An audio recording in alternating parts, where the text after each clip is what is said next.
जय हिंद दोस्तों। कैसे हैं आप लोग। स्वागत है आपका यूपीपीसीएस हिंदी के चैनल में। तो फ्रेंड्स, हम लोग जो एनसीईआरटी की जो सीरीज लेकर आए थे, उस सीरीज में जो है हम लोग का जो क्लास 6 कंप्लीट हो चुका है। और जो ये क्लास 7 का जो चैप्टर नंबर 4 है, हम लोगों ने चैप्टर नंबर जो 7 जो है, इसका जो 3 है हम लोगों ने कंप्लीट कर लिया है। उसके बाद हम लोगों को इसको पढ़ना है। इसमें हम लोग पढ़ेंगे तो इसमें हम लोग को क्या मिलेगा, तो इसमें हम लोग जो है मुगलों के बारे में पढ़ने को मिलेगा। ठीक है ना, यानी मुगल काल की जो है इसमें हम लोगों को देखने को मिलेगा। यानी मुगल काल की जो है बेसिक चीज़ें हैं, यानी जो फाउंडेशन है वो चीज़ हम लोग को जानेंगे। ठीक है, तो आइए हम लोग क्लास स्टार्ट करते हैं। इस चैप्टर का नाम है मुगल काल 16वीं से 17वीं शताब्दी तक। ये चैप्टर हम लोग को क्या बताता है? ये चैप्टर हम लोग को बताता है कि हम लोग जो है मुगल काल के बारे में इस चैप्टर में अध्ययन करना है। ठीक है, और ये इसका टाइम पीरियड क्या रहा है, तो 16वीं से लेकर 17वीं शताब्दी तक रहा है। ठीक है, तो आइए देखते हैं हम लोग। मध्यकाल में किसी भी शासक के लिए भारतीय उपमहाद्वीप जैसे बड़े क्षेत्र पर, जहाँ लोगों एवं संस्कृतियों में इतनी अधिक मतलब डाइवर्सिटी हो, विविधताएं हो, शासन कर पाना अत्यंत ही कठिन कार्य था। इन्हें आपको बता दें कि आज हम लोग के जो देश में विविधता है, डाइवर्सिटी है, वो आज ही नहीं है। ठीक है ना, ये प्राचीन काल से ही चली आ रही है। और उसमें अगर हम लोग मिडिवल फेज में आते हैं तो आपको पता है कि विदेशी आक्रमण हो चुके थे, विदेशी लोग भी आ चुके थे। विदेशी में आपको देखने को मिलेगा जैसे कि मुगल काल हो गए, जैसे कि मुस्लिम लोग भी आ चुके थे। यानी धार्मिक विविधता आपको ज़्यादा देखने को मिलेगी यहाँ पर। और पहले से ही जो है आप लोगों ने पढ़ाई कि जो है गाँव गाँव से ही जो है विविधता होती थी, और इतनी पहुँच नहीं होती थी, इतनी मतलब एक नहीं होता है, एक सूत्र में बांधा नहीं हुआ था ये पूरा जो भारतीय उपमहाद्वीप है, जो अब आज हम लोग को जो देखने को मिलता है, इसको हम लोग भारत कहते हैं।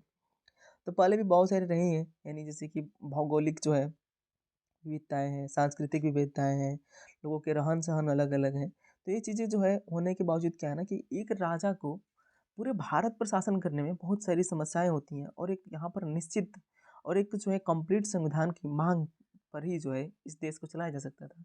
लेकिन उस समय मध्यकालीन में समस्या देखने को मिलती है। अपने पूर्ववर्तियों के विपरीत मुगलों ने एक साम्राज्य की स्थापना की और वह पूरा कार्य किया। लेकिन आपको जो है मुगल कार्य, जैसे कि हम लोगों ने क्या देखा, सबसे पहले जो सम्राट अशोक रहे हैं, तो उनका क्या है, भारत के जो है कंप्लीट जो है क्या है, किस पर जो है पूरे भारत देश पर उनका कब्जा रहा है। ठीक है, यानी भारत पर उनका क्या रहा है, पूरा एक तरह से वर्चस्व रहा है। और सम्राट अशोक ने जो है इस पूरे भारत भूखंड को क्या किया, इसने एक बनाया और एक तरह से शासन किया और एक जैसी विधियां लागू की। उसके पश्चात हम लोगों को कब देखने को मिलता है, तो मुगलों के काल में हम लोग को देखने को मिलता है कि मुगलों ने जो है इन सांस्कृतिक विविधताओं पर क्या किया, विजय प्राप्त किया। और सांस्कृतिक रूप से और जो भौगोलिक जो विविधताएं थी, इन सबसे आगे बढ़कर सबको क्या किया, मतलब मिला जुला कर क्या किया, इसने एक जो है कंप्लीट साम्राज्य की स्थापना किया। ठीक है, जो अब तक केवल छोटी अवधियों के लिए ही संभव जान पड़ता था। यानी अब तक ऐसा हुआ है कि लोगों ने विस्तार करना चाहा है, साम्राज्य विस्तार किया है, लेकिन उतना नहीं हो पाया है और बहुत टाइम पीरियड तक नहीं रह पाया है, कुछ ही समय तक जो है यह देखने को मिलता है। ठीक है, 16वीं सदी के उत्तरार्ध से, यानी ठीक है, इन्होंने दिल्ली और आगरा से अपने राज्य का विस्तार शुरू किया। यानी इन्होंने अपना राज्य का विस्तार कहाँ से शुरू किया, तो दिल्ली और आगरा से। 17वीं शताब्दी में लगभग संपूर्ण महाद्वीप पर अधिकार प्राप्त कर लिया। यानी 17वीं शताब्दी आते आते मुगलों ने क्या किया कि जो है संपूर्ण महाद्वीप यानी भारतीय महाद्वीप पर क्या किया, इन्होंने पूरा जो है विस्तार कर लिया। उन्होंने प्रशासन के ढांचे तथा शासन संबंधी जो विचार लागू किए, वो इनके राज्य के पतन के बाद भी टिके रहे। यानी मुगलों का जो प्रशासनिक ढांचा था ना, वो मुगल के समय तो था ही, मतलब एक उन्नत व्यवस्था थी।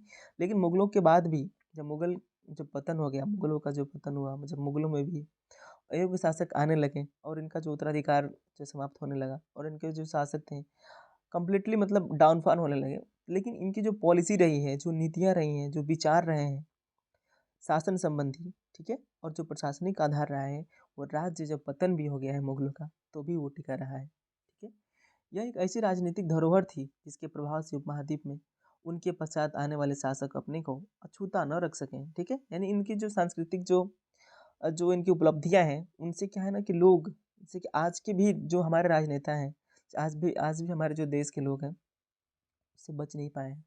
आज भारत के जो प्रधानमंत्री हैं, स्वतंत्रता दिवस पर मुगल शासकों के निवास स्थान दिल्ली के लाल किले की प्राचीर से ही राष्ट्र को संबोधित करते हैं। यानी हम लोग जो अपने आज़ादी का जो है सबसे बड़ा पर्व मना रहे होते हैं, जो हम लोग को अगस्त में देखने को मिलता है, 15 अगस्त, जिसे हम लोग स्वतंत्रता दिवस के नाम पर जानते हैं। तो वो दिवस की जो जिस प्राचीर से जो नरेंद्र मोदी जो हम लोग का जो है भाषण देते हैं, जो हमारे पीएम हैं, तो वो कहाँ से भाषण देते हैं, तो जो मुगलों का जो निवास स्थान है जिसे हम लोग लाल किला के नाम से जानते हैं, तो उसी के प्राचीर से जो है हमारे प्रधानमंत्री बोलते हैं। ठीक है, यानी उसका जो है उपयोग क्या है, आज भी हम लोग का उपयोग है जो देखने को मिलता है। तो आप देख सकते हैं लाल किले का जो है फिगर है। आप लाल किले घूमने जाइएगा, बहुत ही अच्छी जगह है, मैं भी गया हूँ लाल किले के बारे में। मैं बता दूँ कि आप अगर जाएंगे घूमने यहाँ पर लाल किला में, तो लाल किला में क्या है ना कि थोड़ा सा पहले जाइएगा, मॉर्निंग में 10 बजे तक पहुँच जाइए। अब तब आप क्या करेंगे ना, पूरा आराम से देख पाएंगे। इसमें आप जाएंगे तो आपको जो है सुभाष चंद्र बोस की जो है एक अलग जो है संग्रहालय बनी हुई है, उनके जीवन से जुड़ी सारी बातें लिखी हुई हैं, और कंप्लीट अपने आप में जो है आपको देखने को मिलेगा उनका। आप उनका पिक ले सकते हैं, उनको बैठकर पढ़ सकते हैं, थिएटर भी चला जाते हैं। और जो भी हमारे जो देश के जो आज़ादी के समय जो हमारे जो सैनिक थे जिन्होंने लड़ाइयाँ लड़ी, अपनी जान दे दी है उस स्वतंत्रता के लिए, तो वो चीज़ आपको वहाँ पर देखने को मिलेगा। उनका पूरा संग्रहालय आपको देखने को मिलेगा। नेताजी की आपकी जो है उनकी ओरिजिनल जो कैप आपको दिखनी है, तो आप वहाँ जाइए, लाल किला में आज भी जो है संरक्षित करके रखा गया है। ठीक है ना। फिर उसके बाद आपको जो है महात्मा गांधी की भी कुछ आपको तस्वीरें और उनसे जुड़ी हुई घटनाएं और उनसे जुड़ी हुई जो वस्तुएं हैं वो भी आपको वहाँ पर आपको मिल जाएंगी लाल किला में। तो लाल किला जाइए, आपको जाना चाहिए। ठीक है, अब तो ऑनलाइन पेमेंट की व्यवस्था हो गई है, आप जाएंगे स्कैन करेंगे तुरंत आपका जो है टिकट हो जाएगा। ठीक है ना। तो मुगल कौन थे, हम लोग एक बार मुगल को देख लेते हैं। हम लोगों ने इससे पहले क्या देखा, थोड़ा सा बैकग्राउंड देखा कि मुगल क्या थे। तो मुगल जो है आपको बता दें कि मुगलों का जो प्रशासनिक ढांचा रहा है वो आज भी प्रासंगिक है। ठीक है ना। और आज भी हमारे उपयोग में है। प्रासंगिक का मतलब क्या है कि आज भी हम लोग उसका उपयोग करते हैं और उन्हीं के बनाए आधारों पर चलते हैं। ठीक है ना। मुगल कौन थे, मुगल को हम लोग देखते हैं कि आखिर मुगल का वंश कौन थे और मुगलों की उत्पत्ति कैसे हुई, मुगल आए कहाँ से। मुगल दो महान शासक वंशों के वंशज थे। ठीक है, यानी इनके पिता एक महान शासक के वंश होंगे और इनकी माता भी एक महान शासक की वंश होंगी। तो वही चीज़ है। माता की ओर से वे मंगोल शासक चंगेज खान, ठीक है, जो चीन और मध्य एशिया के कुछ भागों पर राज करता था, के उत्तराधिकारी थे। पिता की ओर से वे ईरान, इराक एवं वर्तमान तुर्की के शासक तैमूर, जिसकी मृत्यु 1404 में हुई, इसी के वंशज थे। ठीक है, तो इनकी माता कहाँ की थी, तो माता जो है मंगोल शासक की जो है रहने वाली थी। यानी माता कहाँ से बिलोंग करती है इनकी।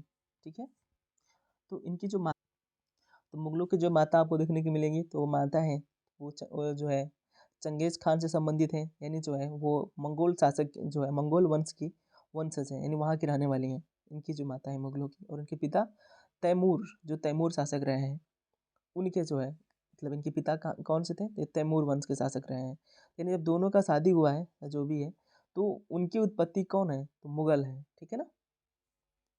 परंतु मुगल अपने को मुगल या मंगोल कहलवाना पसंद नहीं करते थे। यानी मुगल को आप जो है मंगोल कहेंगे, ठीक है, या मुगल कहेंगे तो पसंद नहीं करते थे। ठीक है, क्योंकि ऐसा इसलिए है क्योंकि चंगेज खान जो है, जो आपको पता है कि हम लोगों ने इसके पहले मंगोलों के बारे में पढ़ा है, मंगोल बहुत डेंजरस हुआ करते थे और जो है निरर्थक जो है वध किया करते थे लोगों का। ऐसे ही चलेंगे तो कई कई गाँव को उजाड़ देते थे। तो वो चीज़ें नरसंहार से जुड़ा हुआ है। तो चंगेज खान से जुड़ी स्मृतियाँ सैकड़ों व्यक्तियों के नरसंहार से संबंधित थी। ये स्मृतियाँ मंगोलों के प्रतियोगियों उज़बेकों से भी संबंधित थी। ठीक है, यानी मतलब क्या करते थे ये लोग, तो अपने आप को मुगल कहलवाना या मंगोल कहलवाना पसंद नहीं करते थे। जहाँ से क्योंकि जो है ये जो कि इनकी माता जो है मुगल से बिलोंग करती थी, यानी मंगोल से बिलोंग करती थी। मंगोल शासक आपने सुना है, इस बारे में बहुत पढ़ा है। ठीक है, इसको हम लोगों ने इसके पिछले क्लास में भी पढ़ा है हम लोगों ने। तो वहाँ से इसलिए मतलब वहाँ से दूर हटते थे, उसका नाम नहीं जोड़ते थे, क्योंकि जो चंगेज खान के बारे में आपने पढ़ा है कि वो जो है बहुत सारे नरसंहार करता है। ठीक है, इसलिए। लेकिन दूसरी तरफ जो मुगल जो है तैमूर के वंशज होने पर अनुभव जो है मतलब एक गर्व जो है अनुभव करते हैं। यानी क्या करते हैं, मतलब गौरवान्वित होते हैं कि हम लोग जो है तैमूर के भी वंशज हैं। यानी इनके पिताजी कौन थे, तो तैमूर वंश के थे, इसलिए। तो तैमूर के बारे में भाई कुछ अच्छी बातें हैं। ज़्यादा इसलिए क्योंकि इनके इस महान पूर्वज ने 1398 में दिल्ली पर कब्जा कर लिया। क्योंकि हम लोग ने तैमूर वंश के बारे में इसके पहले चैप्टर में जो है वहाँ पर लिखा हुआ था कि इसका कब से कब तक शासन चला है, तो वो चीज़ें भी रही हैं, तो भी आप देख लीजिएगा। तो ये लोग तैमूर से जो है ज़्यादा रिलेट क्यों करते थे, तैमूर वंश को अपना वंशज क्यों मानते थे। ठीक है, और उनसे अपने आप को जोड़ना क्यों पसंद करते थे, तो वो इसलिए क्योंकि इन महान शासक ने क्या किया कि 1398 में दिल्ली पर कब्जा कर लिया था, ठीक है। और इनकी जो एक जो छवि है वो एक मतलब बेहतर थी, चंगेज खान जैसी, ऐसे नरसंहारी जैसा नहीं था। इसलिए जो है मुगल अपने आप को तैमूर वंश के वंशज कहलवाना पसंद करते थे, समझ रहे हैं। उन्होंने अपनी वंशावली का प्रदर्शन चित्र बनवा कर किया। प्रत्येक मुगल शासक ने तैमूर के साथ अपने चित्र बनवाए, क्योंकि आपको पता है कि आप जिससे ज़्यादा रिलेट करते हैं आप उसी के साथ जो है ज़्यादा रहना पसंद करते हैं, उससे अपना नाम जोड़ना पसंद करते हैं आप। जैसे कि अभी क्या होता है कि बहुत सारे लोग जो हैं, जो समाज में जो बेहतर नाम होते हैं उनको ढूंढ कर रखते हैं ताकि मेरा बेटा भी वैसा ही हो। आप एग्जाम्पल में आप देख सकते हैं, जैसे कि जो सैफ अली खान का जो बेटा, क्या नाम था उसका, आप लोग जानते हैं। तो जो है हमारे जो प्राचीन जो शासक में जो रहा है, तो इसलिए दिलावर खान आपने उसका नाम सुना होगा, तो इसलिए उसको रखा गया है ताकि उस पर कुछ प्रभाव पड़े। नाम का भी प्रभाव पड़ता है, ठीक है ना, क्योंकि नाम ऐसे विचार होते हैं ना, क्योंकि वैसा वैसा कोई प्राचीन में कोई व्यक्तित्व रहा होता है तो वो चीज़ मायने रखती है। तो मुगल सैन्य अभियान हम लोग देख लेते हैं। आपको बता दें कि जो क्लास 7 की जो चैप्टर्स है, जो क्लास 7 की जो आपको जो भी चैप्टर मिलेंगे, बुक मिलेंगे, तो इसमें आपको जो है बेसिक चीज़ें बताई गई हैं, यानी स्टार्टिंग फेज की। क्योंकि 7th क्लास के बच्चों को आप क्या मतलब एक्सपेक्ट करेंगे कि वो यूपीएससी की एग्जाम देगा, नहीं देगा ना। तो उस बच्चे को उसके लेवल्स बताया जाता है, तो यानी ये आपको पढ़ने के लिए भी आप आवश्यक है कि आप पढ़ेंगे तो वो बेसिक चीज़ें जान जाएंगे जो आपको जानना चाहिए, जो आपने कब उस 7 क्लास में ध्यान नहीं दिया है। तो आप यहाँ पर क्या कर सकते हैं, मुश्किल से 10 घंटे में आप जो है क्लास 7 कंप्लीट कर सकते हैं। इसलिए आपको जो है छोड़ने की ज़रूरत नहीं है। अगर आपको डीपली चाहते हैं और आप एग्जाम में कुछ कोई क्वेश्चन छोड़ना नहीं चाहते हैं और एक सटीकता के जो है साथ चाहते हैं, तो आप ये जो है इसे देख सकते हैं, ठीक है ना। इसलिए ज़रूरी है। प्रथम मुगल शासक बाबर, आपको पता है कि प्रथम मुगल शासक कौन है, तो बाबर है। तो बाबर बाबर के बारे में भी हम लोग को बहुत कहानियाँ पढ़नी है, तो यहाँ से आप इसका बेसिक देख सकते हैं। तो इसका टाइम पीरियड कब से कब तक है, तो 1526 से 1530 तक। तो प्रथम मुगल शासक बाबर ने जब 1494 में परगना राज्य का उत्तराधिकार प्राप्त किया, तो उसकी उम्र केवल 12 वर्ष की थी। यानी परगना, ठीक है, तो परगना का जो है राज्य का उत्तराधिकार जो बनाया गया है इसे, इसकी एज केवल 12 साल थी, आप याद रखिएगा। मंगोलों की दूसरी शाखा उज़्बेकों के आक्रमण के कारण उसे अपनी पैतृक गद्दी छोड़नी पड़ी, ठीक है ना। अनेक वर्षों तक भटकने के बाद, मतलब उसके बाद से क्या हुआ कि 1494 में यह जो है बाबर को परगना का क्या बनाया गया, उत्तराधिकार बनाया गया। लेकिन मंगोलों की दूसरी शाखा, मंगोल की दो शाखाएं थी, एक शाखा उज़्बेक थी, उज़्बेक जो है आक्रमण किए किस पर, तो परगना राज्य पर किए हैं। तो उसकी वजह से क्या हुआ कि जो है बाबर को अपना राज्य छोड़ना पड़ा और वो भटकने लगा उसके बाद। तो भटकते भटकते 1494 से क्या हुआ, वह जो है 1504 में काबुल पर कब्जा कर लिया। काबुल एक देश है, आपको पता है। उस पर जो क्या किया, उसने कब्जा कर लिया। उसने 1526 में दिल्ली के सुल्तान इब्राहिम लोदी को पानीपत में हराया।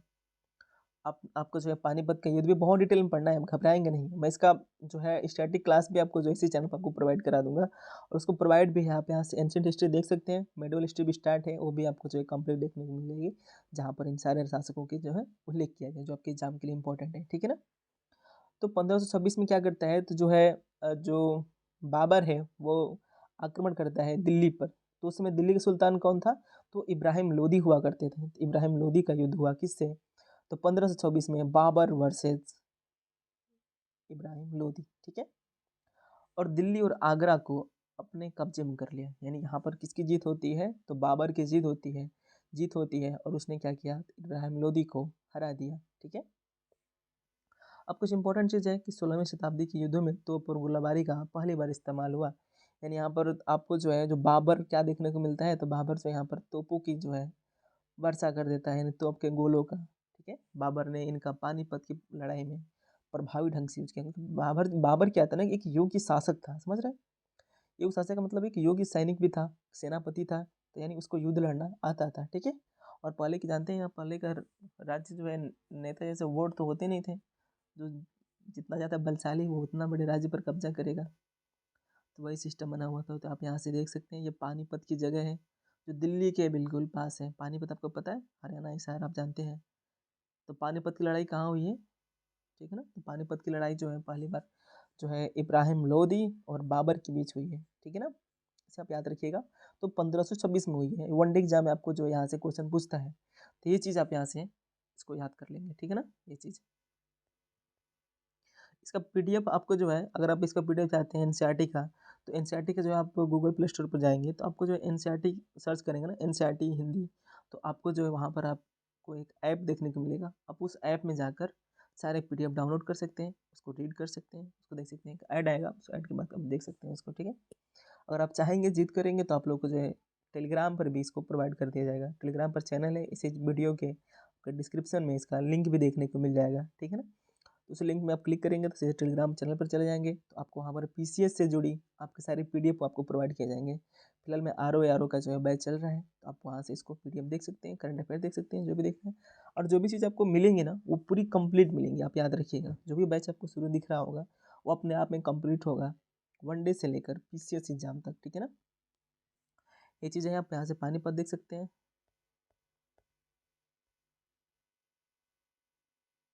देखिए यहाँ पर जो है मुगलों में जो है उत्तराधिकार की कुछ परंपराएं हैं। अगर आप हिस्ट्री ऑप्शन में पढ़ेंगे तो वो चीज़ें आपको यहाँ से इम्पोर्टेंट है। मुगल जो है ज्येष्ठाधिकार के नियम में विश्वास नहीं करते थे। आज क्या होता है कि आप आज भी क्या होता है कि मतलब तवज्जो किसको दी जाती है, जो घर में जेठ पुत्र होता है यानी सबसे बड़ा पुत्र होता है, उसको घर में थोड़ी तवज्जो दी जाती है, उसको महत्व दिया जाता है। और हम लोग इसके पहले भी देखते हैं कि जो भारतीय शासक हुए हैं तो वो क्या है कि जो बड़े पुत्र हैं उसको दिया जाता था ये जो है अधिकार, मतलब वो क्या करेगा, उत्तराधिकार बनेगा। जिसमें ज्येष्ठ पुत्र अपने पिता के राज्य का उत्तराधिकारी होता है। इसके विपरीत उत्तराधिकारी में वे सहदायद कि मुगल और तैमूर वंशों की प्रथा को अपनाते थे। इसमें उत्तराधिकार का विभाजन समस्त पुत्रों में कर दिया जाता था, ठीक है। यानी मुगल भी क्या क्या करते थे, मुगल का भी क्या है, मतलब उत्तराधिकार कैसे बांटते थे, तो मुगलों का भी अधिकार जो है ना वो समस्त पुत्रों में बांट दिया जाता था। समझ रहे हैं, जो उत्तराधिकार का जो नियम है, यानी जैसे कि एक राजा है, मान लीजिए कि सम्राट अकबर को मान लीजिए, अकबर के जो जितने सारे पुत्र होंगे तो ऐसा नहीं कि सारा वो जो है उत्तराधिकार किसको बना देगा, पूरा जो सिस्टम है उसके हाथ में देगा, अपने बड़े बेटे के हाथ में कभी नहीं देगा, ठीक है ना। किसके किसके हाथ में देगा, तो सबको विभाग दे देगा। समझ रहे हैं, यानी एक विभाग इसको, एक विभाग उसको, इस तरह दे देगा। तो यानी सब लोग क्या हो गए, अपने अपने क्षेत्र में अपना बेस्ट कर पाएंगे और झगड़ा नहीं होगा आपसी, समझ रहे हैं ना।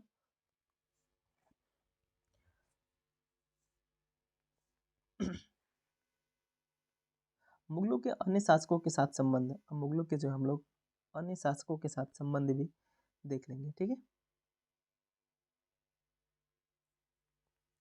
मुगलों ने उन शासकों के विरुद्ध लगातार अभियान किए जिन्होंने उनकी सत्ता को स्वीकार करने से इनकार कर दिया। अब देखिए आपको पता है कि जैसे कि हम लोग का जो भारतीय उपमहाद्वीप है, ठीक है, तो भारतीय उपमहाद्वीप थे महाद्वीप है, ठीक है, यहाँ पर मुगल भी निवास करने लगे। तो मुगलों ने क्या किया, उन शासकों के विरुद्ध लगातार अभियान किए जिन्होंने उनकी सत्ता को स्वीकार करने से इनकार कर दिया। मान लीजिए यहाँ पर बहुत सारे जो है देसी रियासतें होती थी, तो यहाँ पर किसका अधिकार है, मुगलों का। तो दिल्ली जो होती थी यहाँ मेन हो गया था ना, आपको पता है। पहले पाटलिपुत्र हुआ करता था अशोक के समय, लेकिन बाद में कहाँ हुआ, दिल्ली। यानी लगभग 12वीं शताब्दी में दिल्ली जो है मुख्य केंद्र बना और आज तक बना हुआ है, ठीक है ना। तो ये चीज़ें रही हैं। तो ये जैसे कि यहाँ पर जो मुगल शासक हैं यहाँ पर है, तो मान लीजिए यहाँ का जो राजा है वो इनकी बात नहीं मान रहा है, स्वेच्छा से सत्ता स्वीकार नहीं कर रहा है, यानी इनकी अधीनता स्वीकार नहीं कर रहा है। तो क्या करेंगे, इस पर आक्रमण करेंगे और इसको हराने की संपूर्ण कोशिश करेंगे और कई बार अभियान करेंगे, एक बार नहीं, ठीक है ना। जब मुगल शक्तिशाली हो गए तो अन्य कई शासकों ने स्वेच्छा से जो है उनका सत्ता स्वीकार कर लिया। अब मुगल क्या हो गए, अब मुगल कुछ समय बाद क्या होते हैं, शक्तिशाली हो जाते हैं, उनके पास मतलब पावर आ जाती है। तो कुछ जो शासक होते हैं, जो कमजोर शासक होते हैं या कोई समझदार शासक होते हैं, तो वो अपने जो है युद्ध करना नहीं चाहते हैं जो, तो क्या करेंगे, तो वो जो है मुगलों की अधीनता स्वीकार कर लेंगे और मुगलों के अंडर में मुगलों का टैक्स पे करते रहेंगे, ठीक है। और अपना राज्य भी चलाते रहेंगे। कैसे, तो जैसे मान लीजिए ये हम लोग का, मान लेते हैं हम लोग का भारत देश है, यहाँ पर मुगल निवास कर रहे हैं। अब मुगल क्या हो गए, पहले छोटे थे, अब क्या हो गए, मुगल थोड़ा शक्तिशाली हो गए, बड़े हो गए, इनके पास आर्थिक स्थिति ज़्यादा हो गई, प्रशासनिक शक्तियाँ बढ़ गई। तो यहाँ का जो शासक है, चाहे यहाँ का शासक है, तो क्या करेगा, ये युद्ध जो है युद्ध लड़ना नहीं चाहता है, ठीक है। ये युद्ध लड़ना नहीं चाहता है, तो क्या करेगा, कहेगा कि माई बाप मैं आपके अधीन रहना चाहता हूँ। ये इसके अधीन हो जाएगा तो ये क्या करेगा, इस पर युद्ध करना बंद कर देगा और इसके अधीनता में हो जाएगा, यानी ये इससे जो आर्डर आएंगे वो इसको फॉलो करेगा। अब यहीं पर समझ लीजिए, तो ये क्या है, ये अधीनस्थ राज्य कहेंगे आप लोग इसको, क्या कहेंगे, तो अधीनस्थ राज्य इसको आप लोग कहेंगे। लेकिन वहीं पर ये एक छोटा सा राज्य है, जैसे मान लेते हैं कि महाराणा प्रताप है, ये नहीं मान रहे हैं, ठीक है ना, ये महाराणा प्रताप है, नहीं मान रहे हैं, इसकी अधीनता स्वीकार नहीं कर रहे हैं, ठीक है, तो इसकी अधीनता स्वीकार नहीं कर रहे हैं तो क्या करना होगा, तो इसको यहाँ से युद्ध करना होगा, या आप महाराणा प्रताप इसको हरा दें या ये इसको हरा दें। तो महाराणा प्रताप इधर अगर इसको हरा देते हैं, इस मुगलों को, तो इनका यहाँ पर राज हो जाएगा और ये राजा कहलाएंगे और इनका शासक चलता है। लेकिन क्या हुआ, महाराणा प्रताप की सीमा स्तर कम थी, इनके साथ शासक लोग मतलब भी कम थे, ठीक है, तो महाराणा प्रताप हारते हैं और फिर यहाँ पर क्या करेगा, लड़कर फिर ये कब्जा करेगा। कई बार अकबर भी क्या करता है, महाराणा प्रताप को इन्विटेशन भेजता है कि आप हमारी अधीनता स्वीकार कर लीजिए, मित्र देश बन जाइए, पर ये स्वीकार नहीं करते हैं और अंतिम समय तक लड़ते हैं। आपको पता है महाराणा प्रताप के बारे में बहुत चीज़ें पढ़ी हैं, इसलिए महाराणा प्रताप जो है एक पूर्ण जोर विरोध भी करते हैं अकबर का, ठीक है, ये चीज़ें रही हैं। बहुत सारे लोग आपको देखने को मिलेंगे कि क्या करेंगे कि अपने पुत्री की जो है मुगलों के शासकों से जो है शादियाँ कर देते थे, ठीक है, तो ठीक है, ये भी होते थे। अनेकों ने मुगल घरानों में अपनी पुत्रियों के विवाह करके उच्च पद प्राप्त किए हैं। अब कई सारे ऐसे राज्य मिले ना जिन्होंने क्या किया कि अपने पुत्रियों का जो विवाह जो है उन मुगल शासकों से करा डाला, ठीक है, परंतु कईयों ने विरोध किया, आपको पता है, मैंने बताया आपको, तो आप यहाँ से समझ लेंगे।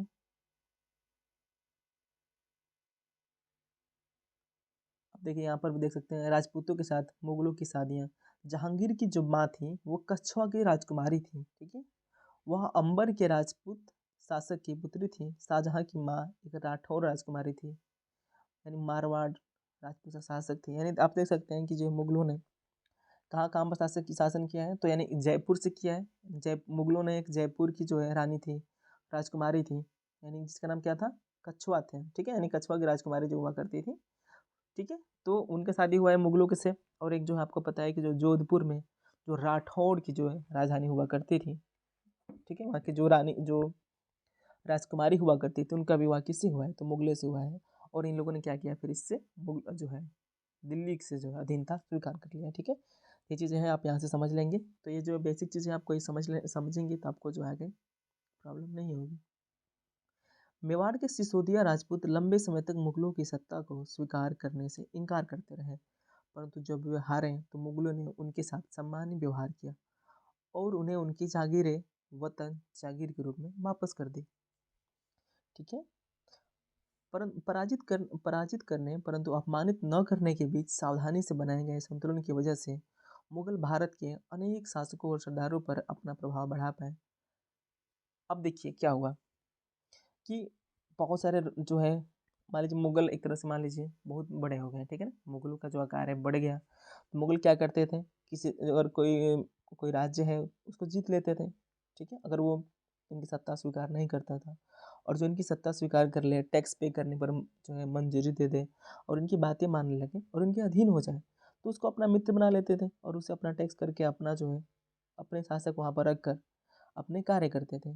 लेकिन कुछ ऐसे राज होते थे ना जो इनकी बातें नहीं मानते थे, तो वो उनको जीत कर, मान लीजिए उस पर जीत हासिल कर लिए। जैसे मान लीजिए कि ये जो है हम लोग का भारतीय मैप है, ठीक है, यहाँ पर दिल्ली शासक है और यहाँ के एक शासक हैं जो यहाँ की जो है इसकी बात नहीं मान रहे हैं और ये मान रहे हैं कि हम आपके अधीन नहीं होंगे।